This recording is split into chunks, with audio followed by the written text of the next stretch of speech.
So here I am about ready to start playing the Virgin Queen. Found out an answer to one of my questions.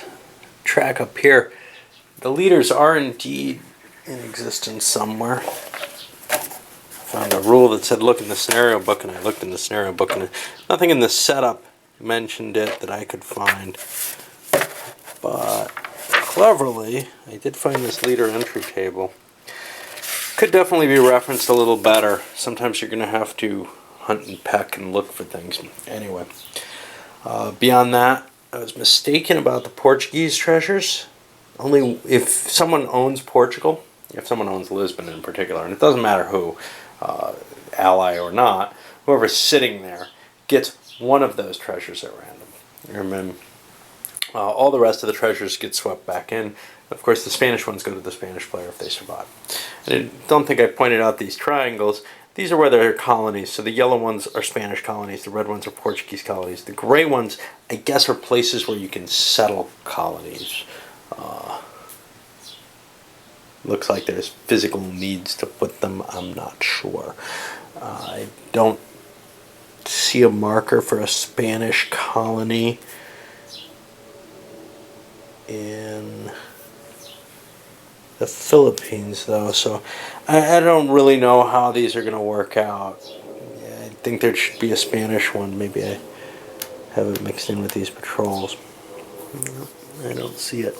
So I don't know what I'd use there. You know, maybe put one of these. I don't know. Maybe the card which has it explains what to do. So this is the card draw phase. I should be dealing out some cards here. And I'm going to look up, basically having to look up every rule beforehand, just because, you know, it's the first time playing. Each power is given the number equal to the lower left section of their power card. So here it's going to tell me I get 5 cards, but I also might get some bonuses. So for example, he gets an extra card. This is the same as in Here I Stand, and the admin rating is how many cards you can save and not play from turn to turn. All very similar stuff. I have to plug this thing in. I've used up a lot of battery power. So those initial cards have been dealt out, and Spain is the only one who has more than 4. They have 5 cards plus 1 for their bonus. Everyone else works out to 4. For example, England 3 plus 1. One thing to note, these cards are really painfully stiff, and you kind of can see them you know, kind of bouncing around here. If you, that's how stiff they are. Now that, for me, makes it almost impossible to shuffle.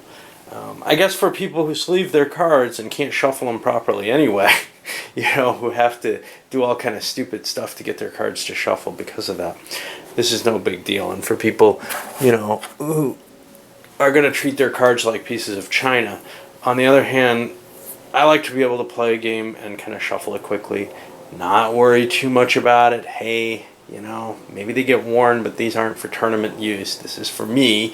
Kind of the way I treat my Magic cards or whatever. Well, I expect to be able to, you know, arch the cards somewhat. This, and I think Here I Stand was the other game, have the most horribly stiff cards. It's like trying to shuffle, you know, sheets of I don't know what. I mean, they're just like plastic, you know? They're worse than plastic cards are, the ones you can play with underwater. Maybe they are plastic cards. I don't know. You can take a small deck and kind of pooch it. But when you start getting, you know, half that deck and you're trying to do it one hand on each half, it's almost impossible to break the direction that it's aiming in. And then once you do, some of the cards end up that way, some don't. And you end up with what I've got, this kind of pile that doesn't feel like a deck of cards at all. And, you know, even the ones that weren't shuffled or whatever, you can see you got this horrible warping on them. It's just, I don't know. It's the first production quality issue that I've had with this game, and I had the same one with Here I Stand. I don't know if what our designer here, Ed Beach or whatever, specifies, hey, I want you to, you know, make these the most sturdy cards you possibly can. I'm sure some people really appreciate that, but for me, there are plenty of pretty solid GMT cardstock sets, and that are much more usable than this set. And it is the biggest negative on it. I actually consider sleeving the cards just to maybe make them easier to shuffle, actually. I don't know. And, you know, if you're going to start sleeving your cards and protecting them and everything, you don't need such sturdy cards in the first place, right? All right. Anyway, I've dealt out the cards and the hands to everyone. Now it's the diplomacy phase. And this is, you know, something I obviously can't capture on video because those voices in my mind are going to be chatting. But here, unlike Here I Stand, I feel like you got to dive in and you got to cut some deals and you got to try to guess what's worth what. At the very least, you've got these royals who you want to get married off, and there's also this big jump of Spain looking just so potent ahead of everyone else. Although actually, if you kind of look, if I can find the victory point chart, it's got to be around here somewhere. If you kind of look at the Holy Roman Emperor, their points aren't all accorded yet. Now, they could conceivably, if they were pro-Catholic, have 5 extra points at this point. I've decided, not conclusively, they still get their diplomacy, but I've decided to go largely with probably the balanced position for them. But maybe they'll start seeing hints of something where, or their cards, where they want to choose one or the other. Well, 5 extra points, 8, puts them up to 13, and they're actually presumably in range to be not too far from the Spanish and able to prevent a dominance victory. Not that one can happen for the first 3 turns anyway. Anyhow, we'll get to the diplomacy. I'll come back with a report on what happens after, during that, whatever, and we'll see where we go from there. So I've been puzzling over this first turn's diplomacy. It's always tough to kind of get the feel down. Things kind of fall into place as you start playing, or if you've played the game before, I think. But sitting in this position, there's kind of the, well, what should I do? And as I pointed out, Spain is the big bad boy, right? Everybody wants to take Spain down, but nobody's really in a great position at this moment. It feels like you need a turn to position yourself to prepare for a war. The French were considering a war against the Holy Roman Empire and actually approached the Ottomans about that. They thought they could kick that off right away. And they're kind of looking at, I only got 2 keys I got to take. If I can, maybe I can win this, you know, before bad things start happening, right? The Ottomans were somewhat receptive, but said, look, Spain's our problem, not the empire. Spain's in the lead, and you know, it's easier for me to move against the empire. It's easier for you, perhaps. Let's work on Spain instead. I think we'll get a lot less negative issues. For example, if we go after the empire, there's a good chance Spain will jump in against you, right? We wouldn't want that. And, you know, it just seems more reasonable to me that we work against them. And France has some cards that will help against Spain. They said, okay, you know, and actually, we've got these Italian territories and a couple of Dutch keys here. All that's interesting. Let's do it. We'll continue those Spanish wars that plagued, you know, the last period. So they've come to that agreement. Nobody else really feels anything tremendous. The English, for example, can't really directly act against Spain. The Protestants have said, well, I'm going to be playing cards that, you know, will be causing Protestant issues in the Netherlands, but I got no idea. I mean, I don't have any troops, so what can I do? And the empire, again, is not terribly enamored with the idea of a war with Spain. They're willing to allow France and Turkey to go ahead with it, but they're more interested in patronizing the arts and the sciences. By the way, something I didn't mention, I'd forgotten it, I guess. You can only put one of each up. One artist, one scientist per turn. So there is a definite limit to how many people you can patronize. Of course, there might be cards that allow you to do additional ones, and I'll have to look to that. But there is a factor in play in terms of you can't just do that to try to generate points, because it is a good source of points. You're going to have to do other things in the game. So that's kind of where we're sitting. And nobody seems really... Spain would like to take an action, but they're not sure where they're heading. They only need 3 keys, and also would kind of like to get this over before things get ugly. The only target they see is France, they might be jumping on France in a declaration of war. They haven't decided yet. They're not going to look for support for that. They don't think they can take 3 keys, though, from France in a turn. But they might be able to get the start on it. And that's kind of appealing. Certainly the Ottomans look too difficult over where they are. And then I get to the marriages. Because nobody's really making any great deals here. On the marriages, well, and I'm not done with the diplomatic turn. It takes me a lot of effort on these first ones. Philip II and Elizabeth de Valois have a proposed marriage. This wouldn't go bad if they declare war after the marriage is betrothed, even if it hasn't been consummated by the roll on the table yet. It is an appealing marriage to Philip because he gets to get rid of his... he gets the bonus out of that, and there aren't a lot of women out there. It's an appealing bonus to Elizabeth because she is one of the French, and the French she's one of the Valois counters, so they get extra victory points for that. And the French also have their government of France, which can allow them to do this wedding festivities, and that's particularly appealing to them. Their other option looks like some kind of anti-Protestant card. I don't know. But they're not too worried about that right now. They want the marriage at this point. They know they're going to have problems in the future.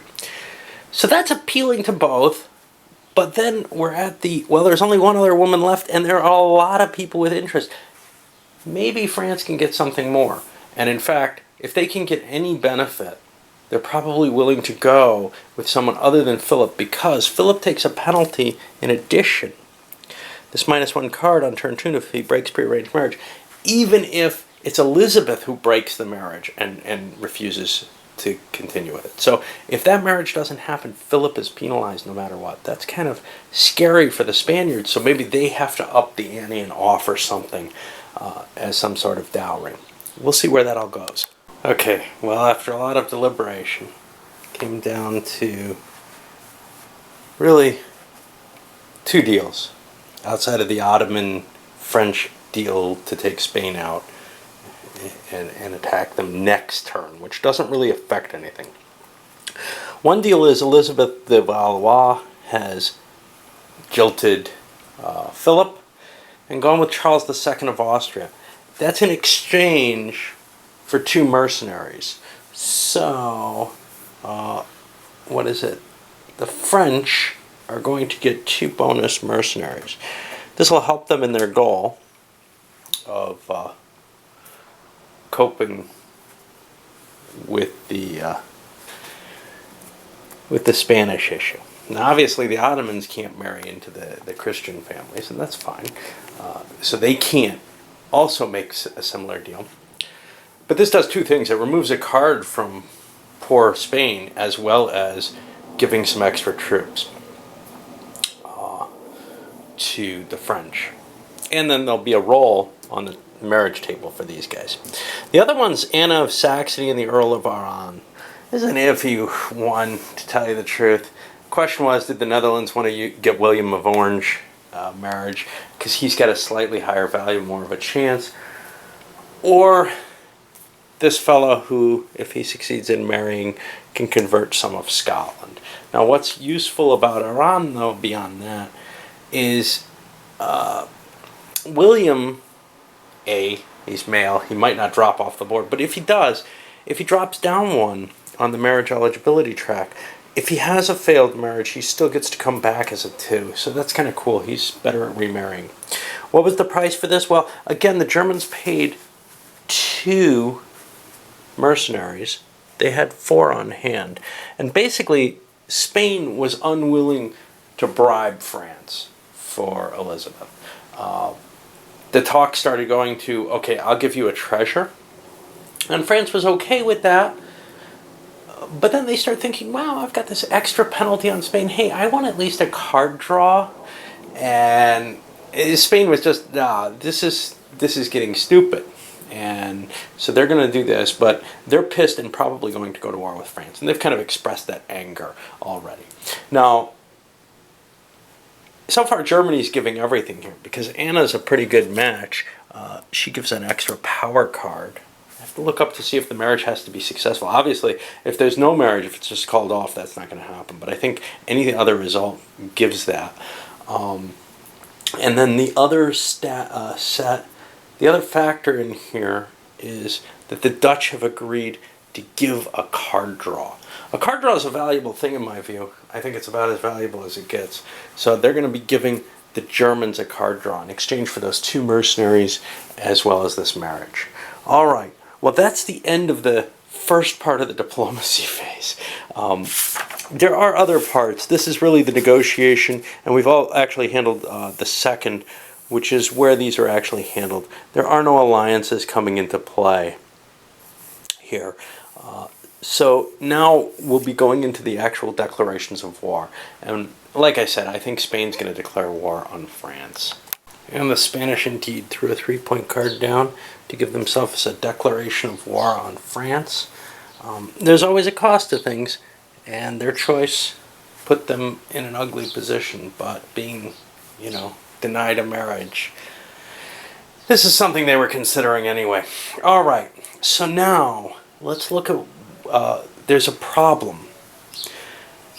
The French have 2 mercenaries which show up in their capital. The Dutch do not get their 2. Their 2 they get boned out of because they don't have an existence yet. They're still willing to make this deal, and France probably could have gotten more points for what they were doing. But that might have prevented a Spanish declaration of war. All right, so now what we do is we move to the spring deployment phase, and at this point each power is going to be doing their spring deployment actions, but as well they also get to choose, in the case of countries with more than one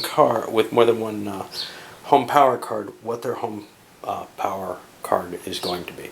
And to load this up, this is, we're doing this very, very slowly because mainly the diplomacy on the first turn is very painful and does really fit things. At this point also, the Holy Roman Empire makes its choice which way it wants to go.